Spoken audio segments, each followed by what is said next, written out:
Yesu asifiwe sana. Bwana Yesu asifiwe sana. Bwana Yesu asifiwe sana. Bwana Yesu asifiwe sana. Inua mkono wako juu mmoja, sema Bwana Yesu, niko mbele zako sasa. Ni saa ya kupokea na saa ya kufunguliwa. Bwana Mungu wa majeshi, tuko mbele zako. Pasipo wewe sisi hatuwezi kufanya lolote. Kwa msaada wako Mungu, ulisema tutatenda mambo makuu, maana wewe utawakanyaga watesi wetu. Kwa neno hili ubariki mji huu. Kwa neno hili unifungue, mkono wako uniguse. Nasimama kinyume na kazi zote za ibilisi katika jina la Yesu. Na haribu wafalme, mamlaka, wakuu wa giza na nguvu za giza zinazotembea katika anga hili na katika ardhi hii. Natuma moto wako kwa ajili ya injili ya moto na uzima wa milele katika jina la Yesu Kristo. Sema amen. Amen. Tufungue katika kitabu cha Mithali mlango wa 18. Mithali mlango wa 18. Kitabu cha Mithali mlango wa 18, na tutasoma pia katika Mika 7 mstari wa 5. Biblia inasema katika Mithali 18 mstari wa 24, Biblia inasema ajifanyiaye rafiki wengi ni kwa uangamivu wake mwenyewe, lakini yuko rafiki ambatanaye na mtu kuliko ndugu. Jina la Bwana libarikiwe sana. Nasoma katika kitabu cha Mika mlango wa 7 mstari wa 5. Biblia inasema msimwamini rafiki, msimwekee kiongozi tumaini. Jina la Bwana libarikiwe sana. Jina la Yesu libarikiwe. Mungu libariki neno lako katika uweza na viwango vya nguvu zako na moto. Neno hili kalete matokeo kwa walio wagonjwa wakafunguliwe, walio tasa ukaweke uzao ndani ya matumbo yao, wasio na fedha weka fedha kwenye mifuko yao, wasio na afya weka afya kwenye miili yao, wasio na chakula weka chakula kwenye meza zao, wenye madeni walipie madeni yao. Neno hili lilifanya mambo mengi tangu kuumbwa kwa ulimwengu, na leo likafanya mambo ya ajabu. Utukufu wako mwisho kwetu ukawe mkuu sana kuliko ule wa kwanza. Sema amen. Jioni ya leo nataka tutafakari ujumbe huu kwa muda mfupi wa leo ambao tunao leo. Ni mfupi kuliko jana nafikiri, kwa hiyo ni muda mfupi kabisa tafakari neno, lakini kesho naamini mipango mingi itaendelea kwa vizuri ya vyombo vyetu. Sema amen. Nisikilize, nataka tuzungumze ujumbe unaoitwa rafiki wa kweli. Hebu tutasema rafiki wa kweli. Nazungumza ujumbe unaoitwa rafiki wa kweli. Na maandiko niliyoyasoma yanasema ajifanyiaye rafiki wengi anatafuta kujiangamiza mwenyewe. Kumbe kuwa na marafiki wengi sio kufanikiwa, ni kujiangamiza. Na nimesoma sehemu nyingine inasema usimwamini rafiki. Biblia, kwa mujibu wa Biblia, sio mimi, usimwamini rafiki. Kumbe rafiki sio mtu wa kuaminiwa. Anayestahili kuaminiwa anaitwa Yesu Kristo, mwana wa Mungu aliye hai. Jina la Bwana libarikiwe sana sana. Pamoja na kwamba Biblia imekataza, nikipita mitaani na wakuta vijana ambao hawako tayari kumwamini Yesu, lakini wao wanaaminiana. Utasikia aminia babake, aminia mchizi wangu, aminia msela wangu, michizi kwa michizi na aminiana. Sasa wewe unamwaminia mchizi baada ya kumwamini Yesu, mchizi atakusaidia nini? Baadaye wawe wapumbavu kwa wapumbavu wataaminiana, lakini hawataki kumwamini Yesu aliye hai. Sasa ninayo habari njema jioni ya leo. Biblia inasema ajifanyaye rafiki wengi anatafuta kujiangamiza mwenyewe, lakini yuko rafiki ambaye nataka ninene habari zake. Yuko rafiki anayeweza kuambatana na mtu kuliko ndugu zake. Jina la Bwana libarikiwe sana. Wako watu leo wanajuta chanzo chao ni marafiki. Kuna watu wameharibikiwa, mambo yao sio mazuri, chanzo chao ni marafiki. Watu walikuwa na mitaji mizuri, baada ya kuendekeza marafiki, mitaji, biashara zimepotea. Kwa mujibu wa Biblia, rafiki ni mtu mmoja hatari sana. Walikuwa na maisha mazuri, lakini baada ya kuendekeza marafiki, hali imeharibika ya maisha yao. Marafiki wamekuwa wameathiri maisha ya watu wengi. Hata mimi, wazazi wangu walikuwa hawavuti sigara kabisa, hawajawahi kunywa pombe kabisa. Wazazi wangu walikuwa ni watu wa kidini sana. Lakini nilipoanza kusoma masomo pale DIT, siku hizi mnaita, tunaita Dar Technical College, nikakutana na marafiki.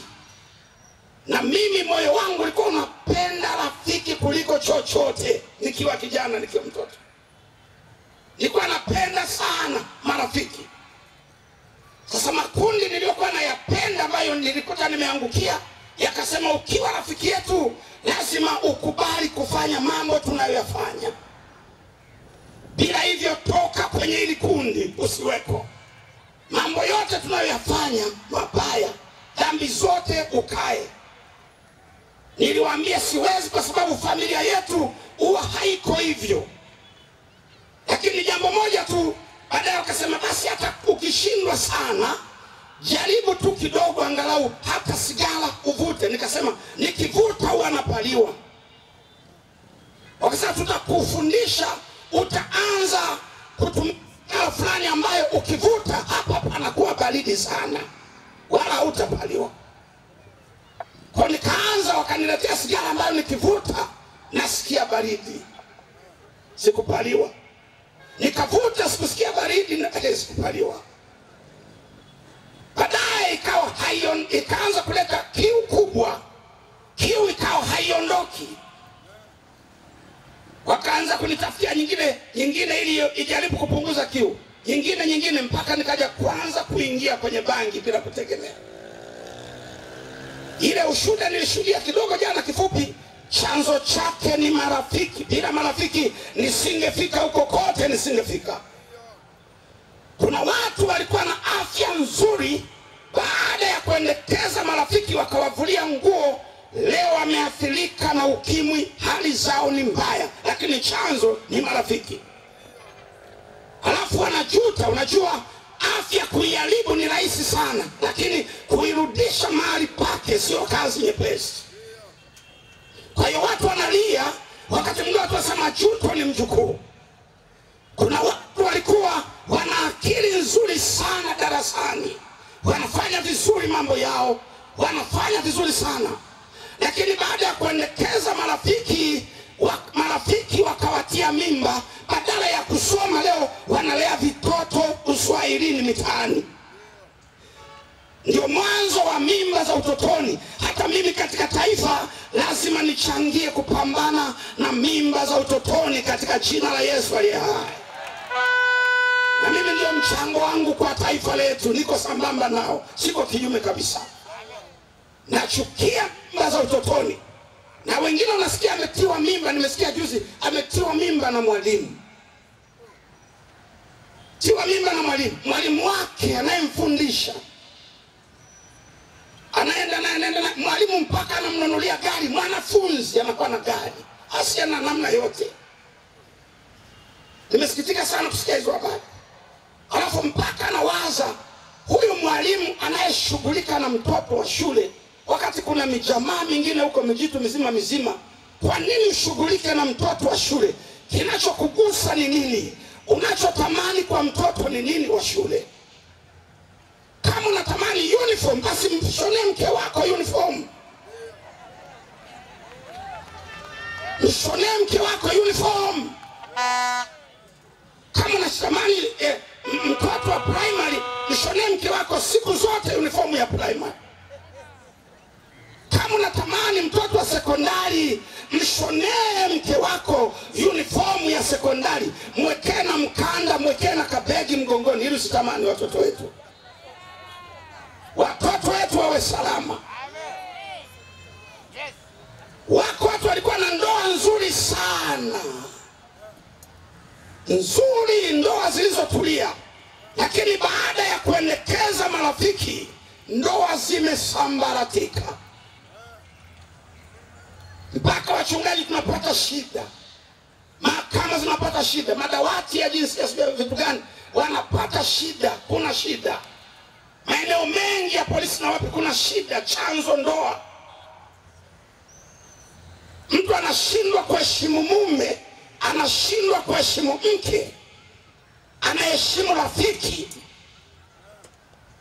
anashindwa kujali mume.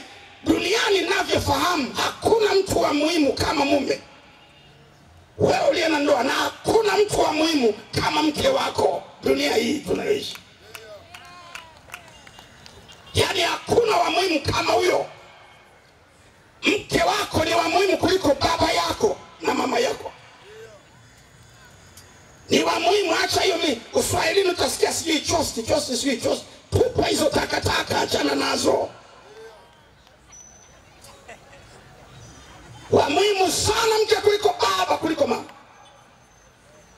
Na ukitaka kujua baba yako sio wa muhimu kuliko, wala mke wako sio wa muhimu, mtu ambaye unaweza ukakaa hivi hivi mbele yake akakuona wazi ulivyo, huyo ni wa muhimu sana. Maana baba huwezi kufanya hivyo, wala mama huwezi kufanya hivyo. Kama baba yako ni wa muhimu na mama yako ukakae vile, ni mtu wa muhimu tu ambaye unaweza kufanya vile mbele yake. Kwa hiyo heshimu mke, heshimu mume, kwa maana ni wa muhimu kuliko yoyote, katika jina la Yesu aliye hai. Nisikilize ninachokueleza ndugu. Kuna mahali fulani nilikuta mtu mmoja alichezea mke, hakujali thamani yake. Baadaye mke akaja kafa. Huyo mtu alikuwa ni injinia mkubwa sana Tanzania, katika idara kubwa, na aliheshimiwa kabisa katika nchi kabisa. Huyo jamaa anachezea mke tu ovyo. Akienda huko anachukua mwingine, akienda huko anachukua mwingine, huko anachukua mwingine. Yule mke siku moja akasema, namfuata huko huyo mume wangu. Alipomfuata kule, bado alimfukuza, akafanya maajabu, mke akafa. Alipokuja kufa mke, akagundua mke ni wa muhimu kuliko chochote katika dunia hii ya leo. Mambo yakawa magumu. Kumbe wanawake wanafanya mambo mengi sana mazuri. Akagundua kuna mambo mengi mazuri, kuna vitu.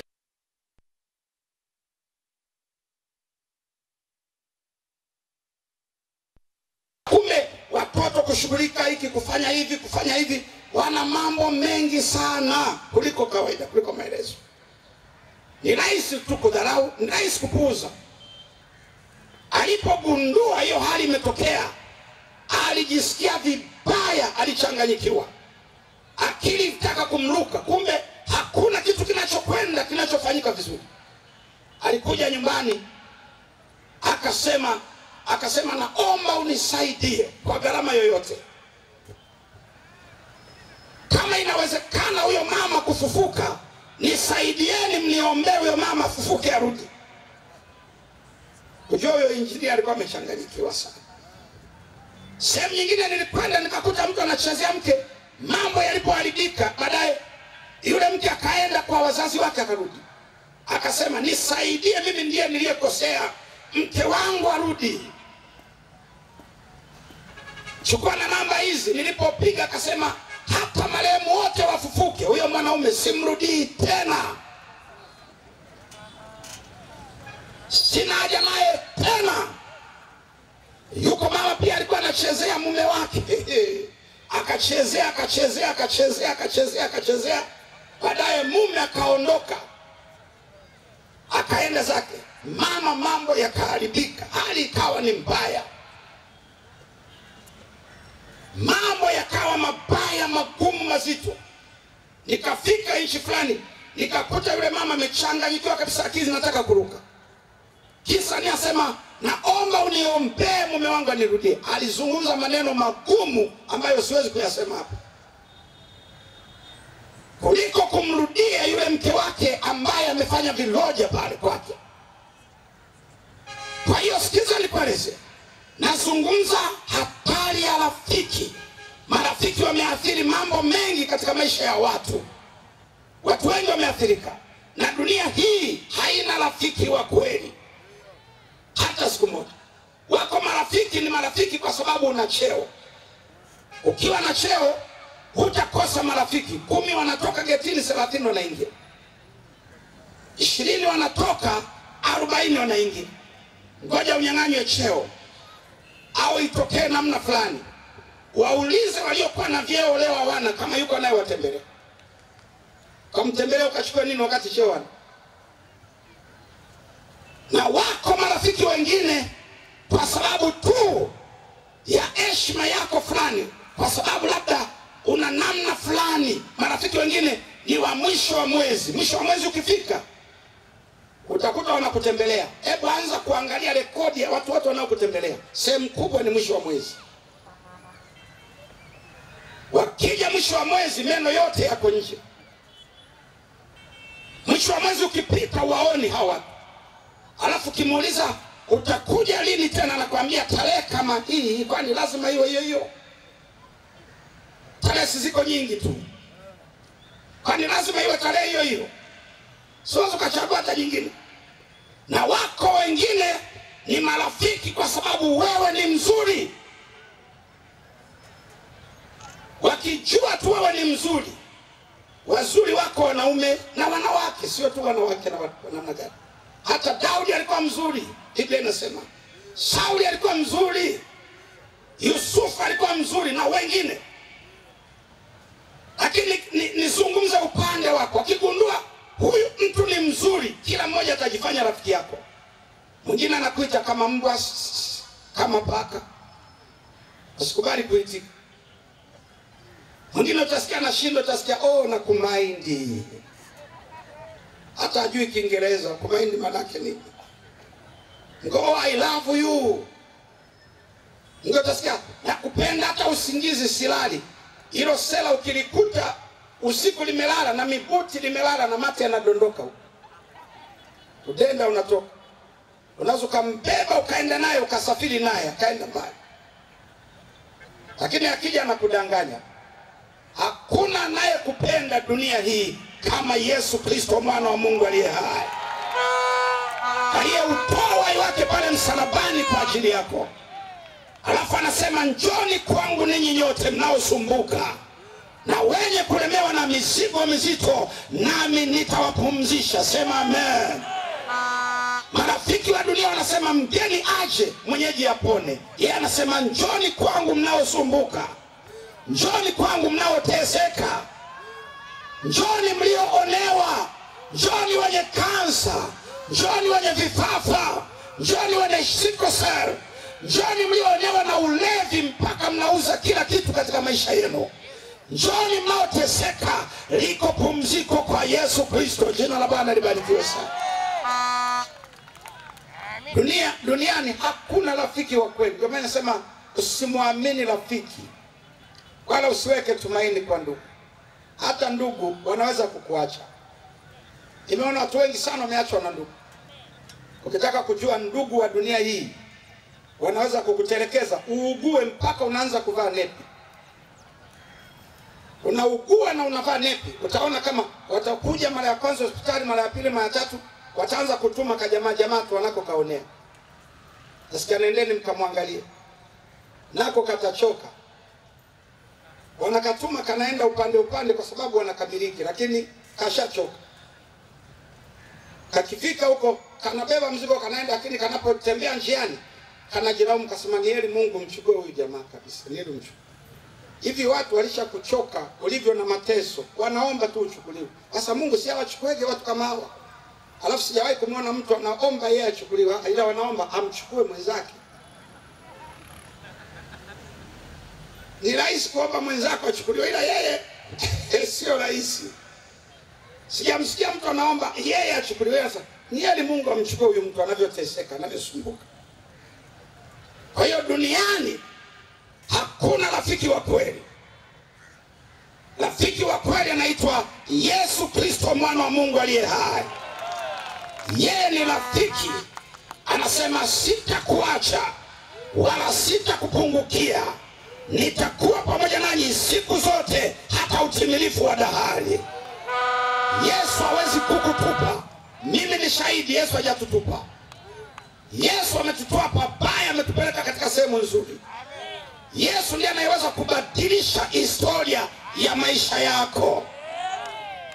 Yesu ndiye anayeweza kufanya njia mahali pasipo na njia juu ya yale yanayokutesa na kukusumbua katika maisha. Yesu ndiye anajua majibu ya matatizo yako, majibu ya ugonjwa wako, majibu ya vifungo ulivyo navyo. Ni Yesu Kristo tu. Hakuna rafiki anaweza kuleta msaada, majibu na matumaini kama Yesu katika maisha yako. Kwa watu ambao ndoa zilishindikana, Yesu ametoa majibu. Walikata tamaa, wanataka kujiua, Yesu ametoa majibu. Watu walikuwa wanateseka, Yesu ametoa majibu. Siku moja nilikuwa nahubiri mahali fulani.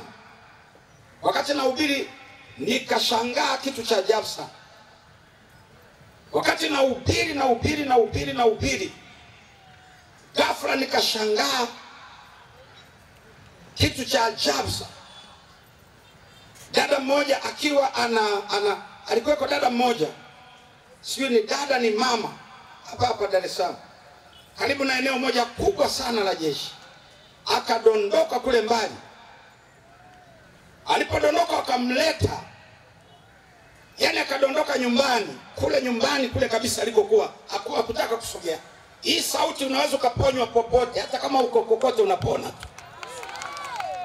Nimeona Yesu akiponya. Siku moja nilikuwa Mafia, nimeona akiponya mtu yuko huko mbali, mita nyingi tu akimponya. Nimeona Kilwa akiponya hivyo mbali tu. Nimeona kule Zanzibar akiponya huko uani, anaponya watu, wanaanza kumleta mtu kuja kumwombea. Yani ni heri tu usogee uje upate maombezi kwa raha zako mahali hapa. Jina la Bwana libarikiwe sana. Usingojee nguvu ya Mungu ikugusa huko chumbani uliko. Siku nyingine nilikuwa Mwananyamala, nikashangaa watu wanadondoka vyumbani kwao huko chumbani waliko. Naona watu wanabeba wanawaleta. Siku nyingine nilikuwa nahubiri Sandali huko, tulikuwa Sandali kwa mzee Kabea. Mbele kidogo vijana fulani walikuwa wanapiga bangi, wakadondoka huko wakaanza kubebana wenyewe kwa wenyewe, wanaletana na misokoto wameshika na nini wanakuja. Nyingine ndio nilikuwa nahubiri huko Kenya, kashangaa wamedondoka huko mbali kule eneo la Nakuru, wakaanguka huko mbali, wamedondoka, walikuwa wanavuta bangi huko Nakuru. Kuna uwanja mmoja unaitwa Ponda Mali kule Nakuru. Wakadondoka huko, wakaanza kubebana, wanaletana. Misokoto, visu viko hapo, wanaitana. Tumewaleta, tunaomba muombe, muwasaidie. Yani wamesahau kabisa wako kwenye hali gani. Na mnena huyu Yesu alivyo mzuri, hana upendeleo wala hachagui sura, hachagui kabila.